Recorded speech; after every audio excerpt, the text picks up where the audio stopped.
Hello everyone. चलिए आज शुरुआत करते हैं एक नए सेशन में। सुपरपोजिशन प्रिंसिपल की बात करेंगे हम, आगे फिर हम इलेक्ट्रिक फील्ड की बात करेंगे और ऐसे ऐसे आगे हम और चर्चाएं करते जाएंगे। ठीक है, तो इस एपिसोड की शुरुआत हम कर देते हैं। ठीक है, with new topic superposition principle. किसमें? फोर्स में। ये कब होता है? ये तब होता है जब मल्टीपल फोर्सेस लग रही होती है। सोचो, एक जो बैग है मान लो, ठीक है, उसको 5-6 जगह से लोग हिट कर रहे हैं और अगर उस बैग में आपको डाल दिया जाए तो क्या होगा? यू कैन अंडरस्टैंड कहां से।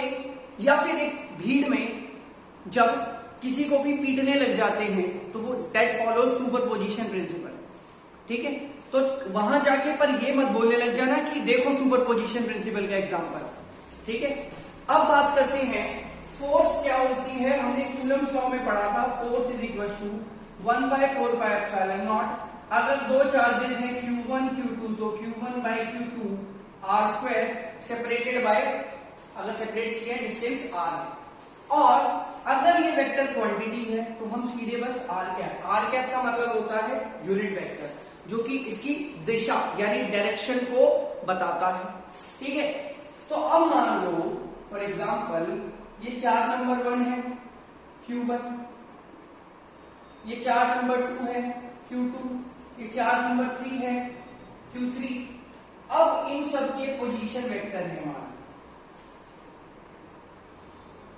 ठीक है, इसका पोजीशन वेक्टर है। इन दोनों के बीच जो पोजीशन वेक्टर है उसको मैं एक नया नाम दे दूंगा R1, इसके बीच के 2 और 3 R2 3, इसके बीच का R12, ये सारे पोजीशन वेक्टर्स। ठीक, अब सोचो सिंपल सी बात है, अगर 1 और 3 के बीच की फोर्स देखनी है तो फोर्स 1 पे देखते हैं, 1 पे कौन कौन फोर्स लगा रहा है। तो फोर्स ऑन 1, एक तो ये लगा रहा है, क्या लगा रहा है, क्या बोलूंगा मैं इसमें, फोर्स ऑन 1 इसकी वजह से ड्यू टू 2, इसकी वजह से जो लगेगी फोर्स वो क्या कहलाएगी, फोर्स ऑन 1 ड्यू टू 3। बड़ा सिंपल है, बहुत बहुत सिंपल है काम। क्या है फोर्स? क्या होती है 1/4πε0 Q1 Q2 R²/R²। इसको ध्यान में रखेंगे तो F1 नेट फोर्स क्या हो जाएगी 1/4πε0 Q1 Q2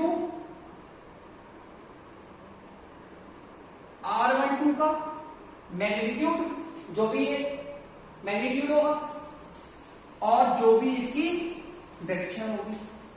अब 1 पे लग रही है तो 2 से इधर से इस डायरेक्शन में होगा, अरे में 1। ठीक, ऐसे ही 1/3 का 1/4πε0 Q1 Q2 सॉरी 1/3 है ना, तो Q1 Q3 R13 का स्क्वायर R13 का। सोचो n चार्जेस होते तो 1/4πε0 Q1 Q4 R14 स्क्वायर, ऐसे। तो अगर ऐसे ही n चार्जेस सिस्टम में है, इफ देयर आर, ये तो हमने किसके बात करी, सिस्टम ऑफ 3 चार्जेस, 3 चार्जेस। लेकिन प्यारे बच्चों अगर n चार्जेस हैं तो क्या होगा, फर्स्ट पे जो फोर्स लगेगी वो क्या लगेगी n चार्जेस में। Let us talk about that also. F1 1/4πε0 पहले Q1 Q2 के बीच फोर्स लगेगी और R12 स्क्वायर आ जाएगा। ठीक है, ऐसे ही फिर से 1/4πε0 Q1 Q3 R13 का स्क्वायर R13 का plus so on R1 R4 R1 R5 R1 R6 R1 R7 R1 R8 and चलता जाएगा चलता जाएगा चलता जाएगा। कहां तक चलेगा? ये चलेगा n चार्जेस, यानी जहां हो जाएगा Q1 QN अपॉन R1N का स्क्वायर R1N का। ठीक है, पक्का समझ आ गया, क्लियर, क्लैरिटी। चलो बहुत बढ़िया, शानदार, ठीक है। अब देखिए इसको इन जनरल लिखना होगा, पहले इसको नोट कर लीजिए, मैं साइड हो जाता हूं। ये 3 सिस्टम में था, अगर ऐसे n होंगे तो कुछ नहीं करना है, बस Qn Q4 कहीं भी जहां मन करे वहां बनाना, कोई प्रॉब्लम नहीं, ठीक ठीक है, समझ आ गया। अब अगर इसका इन जनरल लिखना चाहे तो इन जनरल क्या बन के आता है, तो सिग्मा रूल्स के हिसाब से आता है, ठीक। सिग्मा रूल्स मतलब सिग्मा, सिग्मा कब होता है, सिग्मा और इंटीग्रेशन में सिर्फ एक फर्क है, sigma is for discrete values, discrete मतलब जो दूर दूर अलग अलग वैल्यूज हैं, एंड कॉन्टिन्यूअस के लिए क्या, जब हम जोड़ते हैं तो इंटीग्रेशन आता है। तो यहाँ पे ये वैल्यू बहुत दूर दूर है एक दूसरे से, मतलब जब भी हम इसका मैग्नीट्यूड निकालेंगे तो ये पता नहीं है कि कॉन्टिन्यूअस है, अलग अलग वैल्यूज आएंगी, ये पता है हमें, ठीक। तो हम क्या कर सकते हैं, फोर्स ऑन 1/4πε0 बाहर आ जाएगा, ठीक है। कहां से शुरू हुआ है, I2 से N तक, Q1 QI upon R1I magnitude का स्क्वायर। अब ये I क्या है, I है, अगर लिखना चाहूं इसका एक्सपेंडेड फॉर्म ये, सोचो सिग्मा का मतलब होता है हर एक टर्म के बीच में प्लस होगा, तो पहली टर्म लिखी Q1 Q2 R12 R12 plus, अब I2 के बाद आएगा 3, तो यहां I की जगह 3 पुट हो जाएगा, फिर प्लस, फिर 4 आएगा 4 आएगा 4 आएगा, I की जगह हम 4 रख देंगे, ठीक। तो ऐसे ऐसे करते करते हम ये पूरा हर एक चार्ज के लिए बना लेंगे। This is called principal of superposition of charges, which states that, what is principal of superposition of charges, let me right the definition for you. पहले आप इसको एक बार नोट कर लीजिए, स्क्रीनशॉट ले लीजिए, इसके बाद हम आगे बढ़ेंगे। नेक्स्ट टाइम अब कर लिया होगा I hope.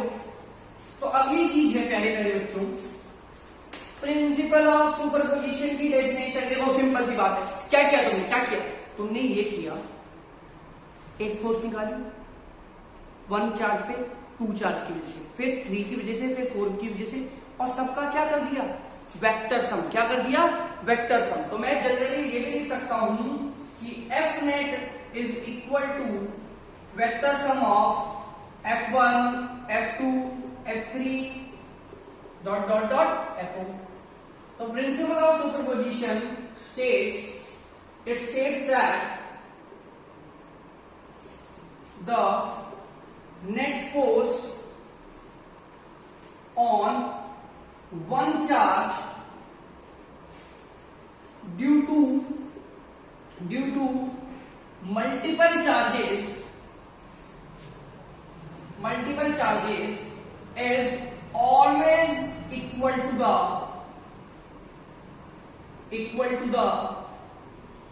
algebraic vector, algebraic सम तो कहीं और आता है, vector sum of individual forces, मतलब जो जो इंडिविजुअल फोर्स लगाई जा रही है, इंडिविजुअल फोर्सेस, ठीक है, इंडिविजुअल फोर्सेस, आगे मैं लिख सकता हूं अप्लाइड बाय चार्जेस, ठीक है, ओके, वेरी गुड। नाउ अब हम बात करेंगे, ये तो थी बात डिस्क्रीट चार्जेस। अब कई बार सिस्टम ऐसा होता है, पहले इसको नोट कर लीजिए, फिर हम आगे बढ़ेंगे। एक बार नोट कर लो, स्क्रीनशॉट ले लो, फिर हम आगे बात करेंगे। अगला टॉपिक जो है वो बड़ा इजी है, पर उससे पहले हम थोड़ी सी बात करेंगे डेंसिटी के बारे में। डेंसिटी क्या होती है? तो डेंसिटी होती है basically, let's talk about density. पढ़ा है 11th क्लास में हमने पढ़ा है, क्या पढ़ा है? डेंसिटी का मतलब होता है मास अपॉन वॉल्यूम। पर रियलिटी में क्या डेंसिटी का मतलब यही है? वो मास डेंसिटी का मतलब है मास बाय वॉल्यूम। डेंसिटी का मतलब होता है 1 यूनिट में कितना, 1 यूनिट में कितना। अब इसका समझते हैं सीधे से मतलब। सोचो, मास डेंसिटी को अगर मैं आपको समझाने की कोशिश करूं तो डियर बच्चों, प्यारे बच्चों, let us understand that V volume में मास m है तो 1 में m by v हो जाएगा। क्या यही फॉर्मूला होता है density is equal to mass by volume? हाँ या ना बोलो, पक्का से यस और नो? Very good. तो डेंसिटी का फॉर्मूला यही होता है। अब हम बात करेंगे चार्ज डेंसिटी के बारे में। तो जनरल की बात करूं, अगर मैं जनरल चर्चा करूं कि अगर कोई x यूनिट है, जनरल चर्चा x यूनिट में q चार्ज है तो 1 यूनिट में कितना हो? 1 यूनिट में कितना हो? बचपन में सिखाया है unitary method, q by x। 1 के निकालने के लिए दोनों तरफ x से डिवाइड कर देते हैं। समझ गए क्या? यही होता है चार्ज डेंसिटी। अब बेसिकली कितने टाइप की चार्ज डेंसिटी होती है ये बात करती है। तो चार्ज डेंसिटी 3 टाइप की होती है। कितने टाइप की? 3 टाइप की। पहला, अगर कोई भी चार्ज, अच्छा सोचो चार्ज को कैसे बिखेरेंगे। मान लो चार्ज एक पेंट की तरह होता और मैं पूरी लाइन पे पेंट बिछा देता तो वो एक लाइन में चार्ज फैल जाता। सोचो पूरे एक स्फीयर को बाहर से मैं पॉलिश कर देता, पेंट कर देता तो वो चार्ज पूरा स्फीयर पे फैल जाता। एक बैलून को लेता और उसके अंदर पेंट डाल देता तो वॉल्यूम में फैल जाता चार्ज। समझ पा रहे हो? तो चार्ज बेसिकली जो 3 तरीके से डिस्ट्रीब्यूट किया जा सकता है कॉन्टिन्यूअसली। लाइन में, पेंट को लाइन में लगा दो, पेंट को सरफेस पे लगा दो, और तीसरा पेंट को वॉल्यूम में भर दो, चार्ज को वॉल्यूम में डिस्ट्रीब्यूट कर दो कॉन्टिन्यूअसली। ठीक? तो सपोज अगर मैं लीनियर चार्ज डेंसिटी की बात करता हूं, linear charge density and continuous distribution of charge, किसमें होता है ये? सिर्फ कॉन्टिन्यूअस। कॉन्टिन्यूअस का मतलब होता है बिल्कुल जैसे पेंट लग रहा है, लगातार लगातार लगते जा रहा है। ठीक है? कॉन्टिन्यूअस डिस्ट्रीब्यूशन ऑफ चार्ज, यानी कोई गैप नहीं है डिस्ट्रीब्यूशन। ठीक? तो लीनियर चार्ज डेंसिटी का मतलब होता है, अभी समझाया था क्या, अगर सोचो L लाइन लेंथ है और इसमें चार्ज Q है तो 1 में कितना होगा? तो 1 में होगा Q बाय L। अब इसको नाम दे देंगे जो मन करे। वैसे बुक्स में नाम लिया जाता है लैम्डा। क्या नाम लिया जाता है? लैम्डा। ठीक है? तो लैम्डा क्या हो जाएगा? Q bye L। डेफिनेशन देखो कितनी प्यारी, खुद ही बना लोगे। डेफिनेशन इतनी टफ है कि आपको समझ ही नहीं आएगी। जैसे खुद बनाने की बात करते हैं, डेफिनेशन क्या है? It is defined as charge पर यूनिट लेंथ। खत्म खत्म, tata bye bye, goodbye, गया। ठीक है? तो इट इज डिफाइंड एज, इधर से लिखते हैं, आसान होता है। It is defined as the charge per unit length। अब इसकी यूनिट्स निकालना ना मतलब बहुत महाभारत है, क्योंकि यूनिट क्या होती है पता ही नहीं हमें, कूलम होती है। लेंथ की तो हमें बिल्कुल नहीं पता है कि मीटर होती है। तो यूनिट्स क्या हो जाएंगी? कूलम पर मीटर और कूलम मीटर -1। ये बात समझ आ गई? अब बात करते हैं हम दूसरा, इसको स्क्रीनशॉट ले लो। यही होती है डेफिनेशन। अगर डेफिनेशन बड़ी करना चाहे तो ऐसे लिख सकते हैं, it is defined as the charge which is distributed per unit length in a uniform distribution और कॉन्टिन्यूअस डिस्ट्रीब्यूशन ऑफ चार्ज। बस इतना ही। ठीक? तो हम लंबी चौड़ी डेफिनेशन बना के, हमें तो फंडा, ये फंडा सीधे यूज होगा, डेफिनेशन कोई नहीं पूछेगा। ठीक है? नेक्स्ट करते हैं, बहुत मुश्किल है समझ पाना, सरफेस चार्ज डेंसिटी को। सरफेस चार्ज डेंसिटी क्या होती है? सरफेस को पहले, सरफेस मतलब कोई भी चीज है। सपोज ये नोटबुक है, इस नोटबुक की पूरी, मान लो ये सरफेस है, इस पे मैंने पूरे पे चार्ज डिस्ट्रीब्यूट कर दिया। पेंट जैसे पेंट लगाते हैं, तो लगा दिया।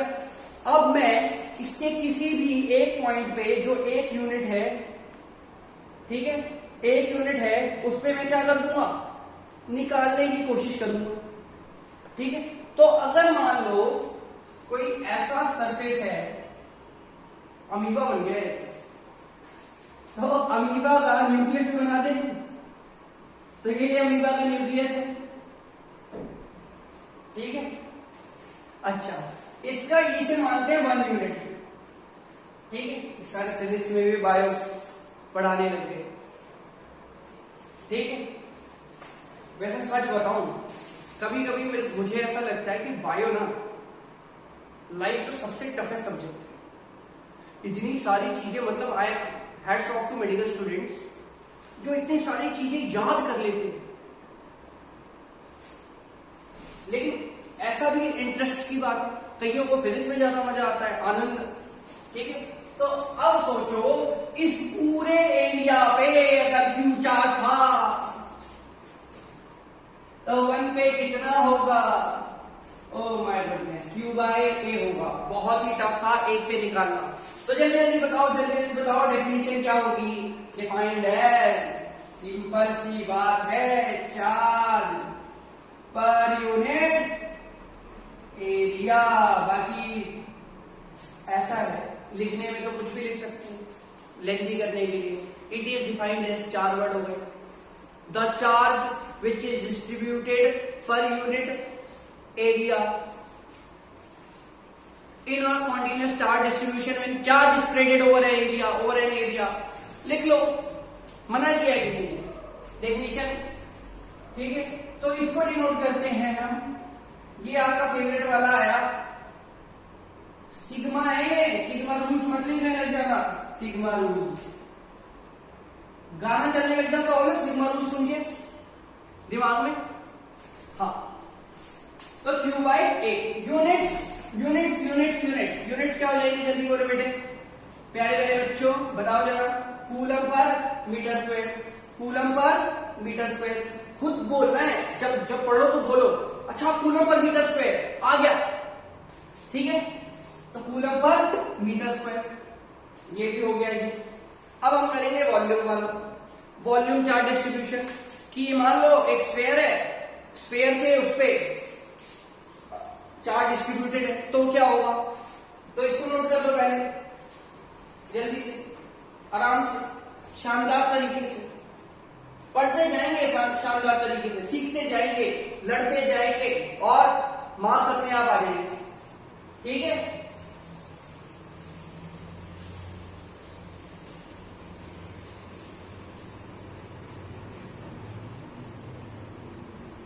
क्योंकि कहते हैं कोशिश करने वाले की हार नहीं होती।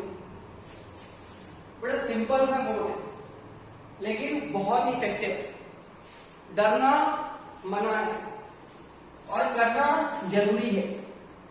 तो volume charge density, volume charge density क्या होती है, अब देखो। मान लो एक स्फीयर है, स्फीयर की सरफेस पे पूरा वॉल्यूम पे, वॉल्यूम के अंदर चार्ज डिस्ट्रीब्यूटेड, तो V वॉल्यूम में चार्ज डिस्ट्रीब्यूटेड क्या है, V वॉल्यूम में चार्ज डिस्ट्रीब्यूटेड है Q, तो 1 में कितना होगा, Q/V।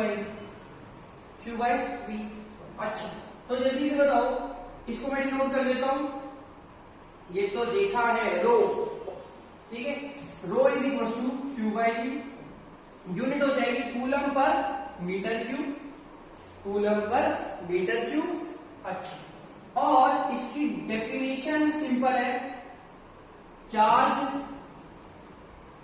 पर यूनिट वॉल्यूम, वॉल्यूम वॉल्यूम, ठीक है, चार्ज पर यूनिट वॉल्यूम, मतलब एक यूनिट वॉल्यूम में, एक यूनिट वॉल्यूम में कितना चार्ज है, एक यूनिट वॉल्यूम में